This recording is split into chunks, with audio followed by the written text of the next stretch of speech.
In the last couple weeks, I have seen more and more discussion around the topic of when was Killer the easiest it's ever been. There's a lot of people saying that right now, Killer is the easiest it's ever been. And listen, it's not insane to say that because we do have Pentimento Plaything Thrill right now, and a couple months ago we had Frankweave in its strongest form, but that is completely and 100% wrong. There is a right answer to this. It doesn't come down to people's opinions and what perks they hate the most, because that would fall more under the category of what was the most unfun time. Fun is completely subjective, there's no right answer, but strength is something that's objective and can easily be figured out by looking at numbers. And there was a time where 4 perks synergized so well and made the game so easy for Killer that Behavior had to implement a base kit feature in every trial to make sure this never happened again. And usually I would say that I stopped making videos about DBD Twitter arguing about stupid opinions, but this one is a little different because this actually highlights a point in DBD where a perk that was so strong went under the radar for a very long time before people realized its potential. And that's definitely happened a few times in DBD's balance history, but I don't believe it's ever happened to this extent. One of the least picked perks on its release to the most picked perk in the entire game that caused people to accuse DBD of being pay to win because of how strong it was, while also being locked behind a paywall. So let's jump in and talk about the easiest Killer has ever been. And no, it's not even close.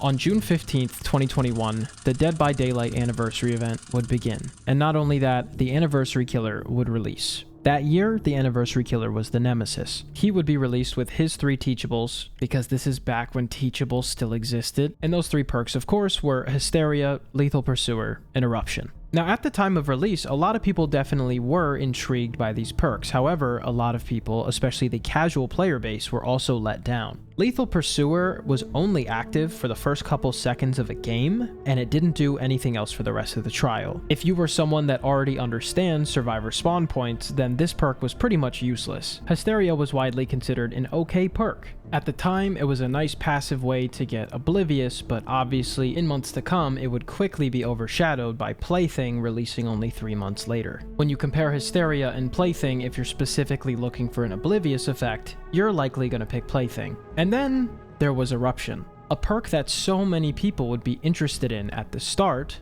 but the casual community would quickly come to the consensus that, well, the incapacitated doesn't really matter unless you're by the gen. Obviously now, in hindsight, a lot of us can understand how ridiculous of a take that is, especially on a gen perk that does not let you know when it's about to proc. By that I mean, if you're on a gen and you see a survivor in chase, even if you see the little skeleton arms around their icon, you don't actually know when they're about to go down unless you can see them. And if you want to hop off the gen to avoid being incapacitated by Eruption, then you'll have to just wait till the survivor's done with their chase. This did lead to a lot of people quickly complaining about Eruption, saying that it's stupid to have an incapacitated effect on a gen without the survivors actually having any way of countering it. Luckily, at least at this point in time, a lot of people would forget about the perk. It would plummet down in pick rate, and perks like Nerfed Ruin and Nerfed Undying had a higher pick rate than Eruption. And like I said before, it also would quickly be forgotten because of Pinhead's release to come in 3 months. Those are 3 insanely strong perks, and remember, at the time, a lot of people thought Nemesis's perks were just okay. By the time Pinhead did come out, the discussion around his perks and his character overshadowed Nemesis completely. Think about it. 3 perks that at the time were widely considered just okay, and a killer that was actually considered to be weak and would receive multiple buffs in the future, versus a killer that comes out the gate so strong people are calling for nerfs, and 3 incredibly game-changing strong perks: Deadlock, Scourge Hook Gift of Pain, and Plaything. And as I'm recording this video, Pinhead gets announced to be removed from Dead by Daylight, and so few people are actually talking about him being removed. Way more people are talking about how strong these 3 perks are to be common perks, and how it's going to be a mess for solo queue survivor players. Why is talking about Pinhead so important when none of his perks actually play into the easiest killer build ever made? Because his hype and the discussion around his character and perks made extremely strong perks like Eruption quickly disappear out of the public eye. In fact, just before Pinhead's release, Lethal Pursuer actually had the highest pick rate of any of Nemesis's perks. Yes, the perk that only does anything for the first 9 seconds of the trial had the highest pick rate out of his 3 perks. And it only gets weirder from here. Behavior looked at Eruption's failure and said, no, there's something really unique and interesting about this perk. An entire year would pass before anything changed. Then, in July of 2022, Behavior would not only make the decision to buff Eruption, they would buff it in 2 different ways. It would increase the regression penalty from 6% regression to 10% regression when the gen explodes from Eruption, but it would also increase the incapacitated effect from 16 seconds to 25 seconds. A 9-second buff to not letting the survivor do absolutely anything. And reminder, there was no way of countering this perk. It's not like hopping off for pain res where they would scream for a second or the hook icon would pop up just a half second before so you knew to hop off the gen. Eruption had no way of telling when it was about to happen unless you could see the chase yourself. Like I said, there are clearly times where Behavior wants a perk to be in high use. Think about when Artist first released with Pain Res, the perk that still is to this day, after 5 nerfs, the most picked killer perk in the game. Just to make sure this perk would have high usage, they buffed Deadman's Switch to work very specifically with Pain Res. And in the same way that backfired for them because of a whole lot of unintended synergies that the devs did not really see coming, that is exactly what happened here.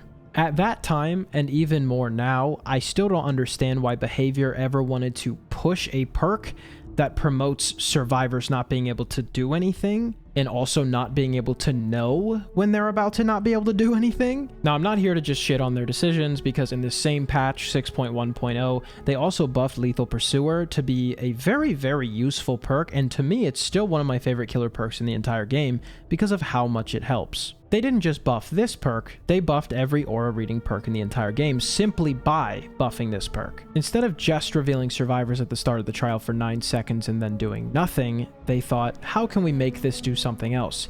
So now Lethal Pursuer, from then till this day, extends all other aura reading by 2 seconds. Whether it's an add-on or a perk, it extends it. Now, you can make a whole video about Lethal Pursuer alone. There's so much that perk affects, some really good and some really, really bad, but that's not what this video is about. And honestly, you might be asking yourself, Dom, we're 7 minutes into a video and you've talked about Eruption. I thought this was about a build that made Killer the easiest it's ever been. It is. Keep in mind, these perks were buffed in July of 2022. Now, in November of 2022, we would be introduced to a nightmare to behold with longsword in hand. Many have fallen to the Knight's unyielding fury. the Knight.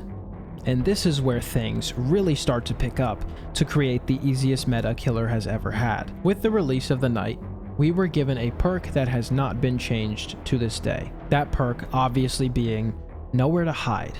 A lot of the perk descriptions or perk explanations are very fluffy and they definitely could be reduced down to be easier to understand, but with Nowhere to Hide, it's the exact opposite, because all it says is the auras of all survivors within 24 meters of your location are revealed to you for 5 seconds if the perk is tier 3. But what they don't explain to you, and you're supposed to just understand from the words revealed to you, is that it doesn't reveal from the gen. It reveals from the killer, which means if you're playing a movement killer, it reveals no matter where you are.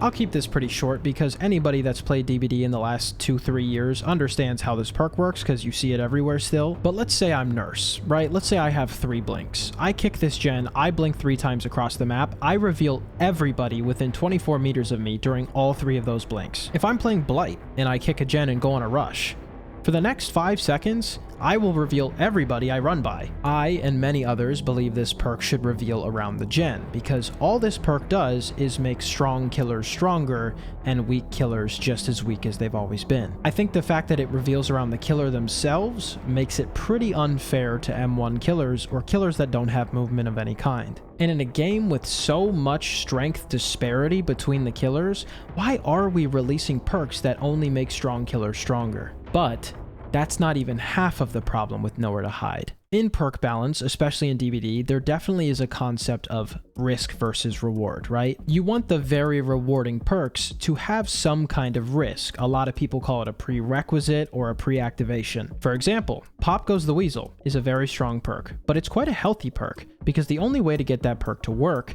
is by hooking a survivor. And if you want an example of perks that were changed to follow this rule, Pain Res is obviously the perfect example, and it's obviously a healthy change because it's still the most picked perk in the game. Pain Res allows you a massive auto regression on the most progressed gen on the map, but only for the first time you hook each survivor. Which means tunneling is a lot less viable of a strategy if the tunnel goes longer than a minute and a half. Because survivors are going to realize the tunnel, hop on gens, 3 gens are going to pop in your face while you're trying to down the survivor on their third hook state, and now all of a sudden you lost all of this gen regression because the gens are done while you tried to tunnel. And then there's perks that don't follow this rule at all, and funny enough, and not coincidentally at all, most people hate these perks the most, specifically survivors. Old Ultimate Weapon was a great example of a perk that required no risk for a lot of reward. Open a single locker and just periodically reveal every single person on the map as you walk around. That sounds kind of similar, doesn't it? Sounds a bit like Nowhere to Hide. Because with Nowhere to Hide,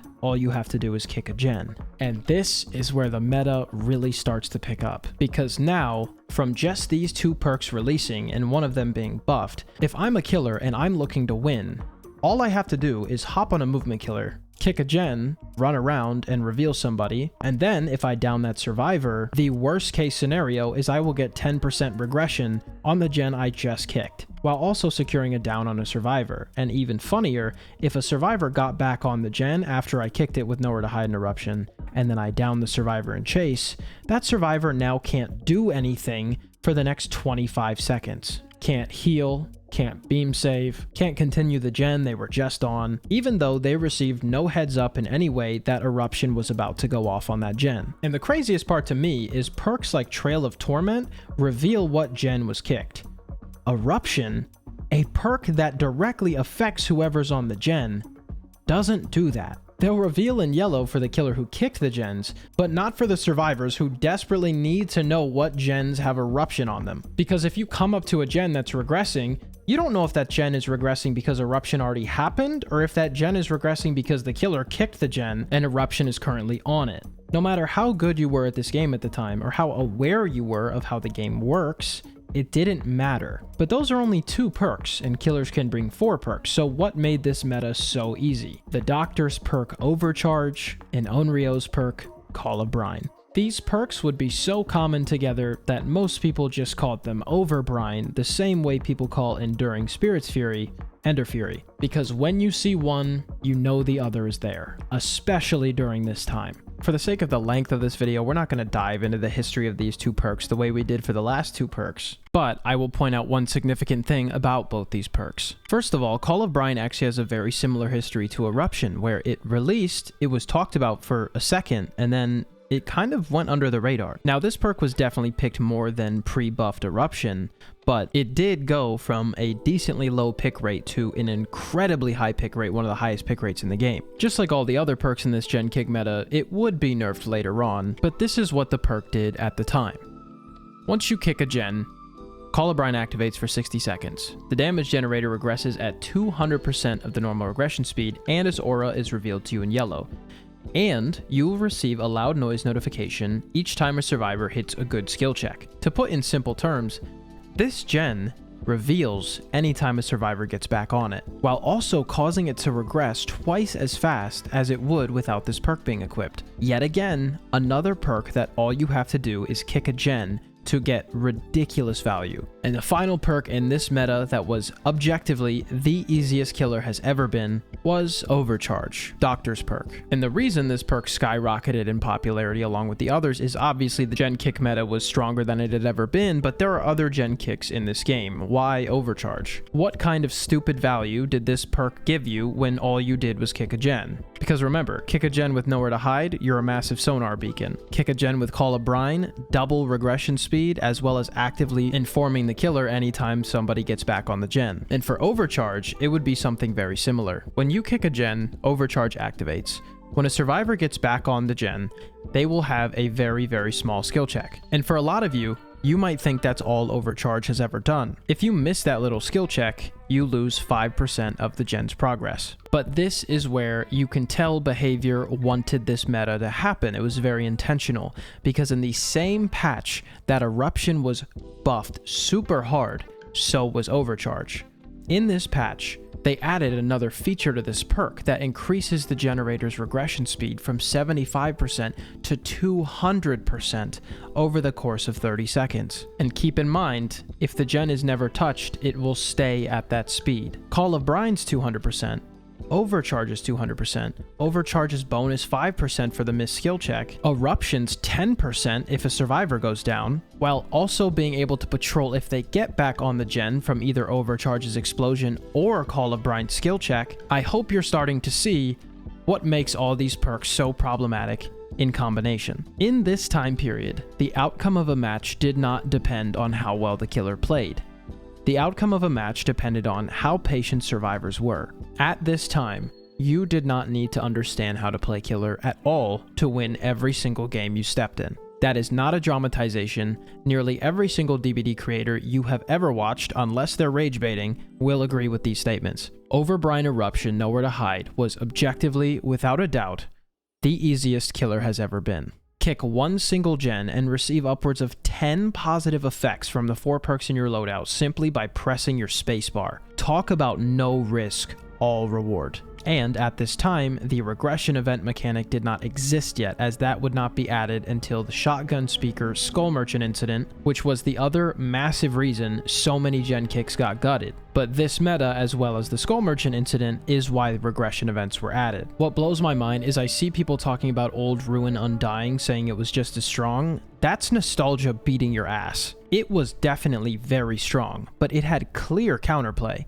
and it had the understood risk of a hex, meaning the spawns could be bad and your game could be over. This did not come down to chance in any way, shape, or form. No matter what map you're on, no matter what perks the survivors bring, honestly, no matter what killer you're playing, you could completely ignore survivors and run around the map and kick gens during this time, and you would still win the game. Usually, as you know, I love discussion and I love debate, especially about balance, but this isn't something that was ever up for debate. Even through all the horrible metas that we have faced in this game since 2016, nothing has even come close to OverBrine Eruption Nowhere to Hide.